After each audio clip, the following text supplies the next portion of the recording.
Hey everyone, it's Daniel here from etfs. Hope you're all doing well. Have an interesting article here. It comes out from Bloomberg. Basically says Deloitte to cut 1,200 jobs in US amid slowdown in consulting. So job eliminations in Deloitte. Deloitte's in the business of consulting. They're planning to cut about 1,200 jobs in US, which is about roughly 1.4% of their workforce.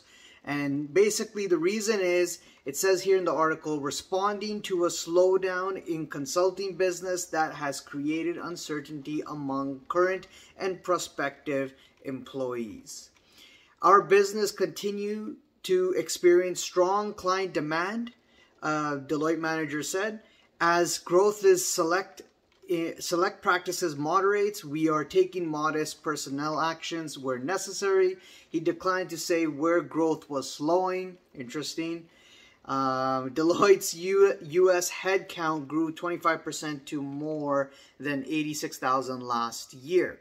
Now, the job cuts are less deep than those made by some of Deloitte's rivals, such as KPMG said in February that it's laying off 2% of the U.S. workforce. Accenture is slashing 2.5% its overall staff, and Ernst & Young, that 5% of the U.S. workers would lose their jobs. McKinsey is also reducing headcount about 2,000 jobs, right? So these organizations are the ones that are giving the advice to their clients on how to cost cut, on how to conduct layoffs, on how to manage their business operations and practices better. And guess what? These are the consultants that are now being forced to cut jobs because they're seeing the demand crunch. And like I said in previous videos out there, started with the tech layoffs, because they hired so much. It's going to seep into many of the industries and businesses all over, right? We heard from McDonald's. We're now hearing from Deloitte and other consulting businesses out there. So it's going to be a continuous trend, and it's not going to end there because a lot of the businesses are being affected. And this is exactly, I know I sound like a broken record. I keep saying this over and over again, but it's important to point this out.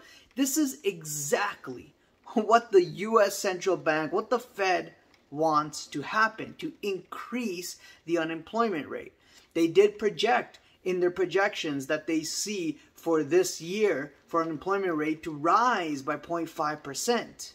And as Elizabeth Warren once said, when the number jumps, we tend to see the job losses increase. We tend to see the unemployment rate really skyrocket. It doesn't just jump 0.5% and then that's it and it's done.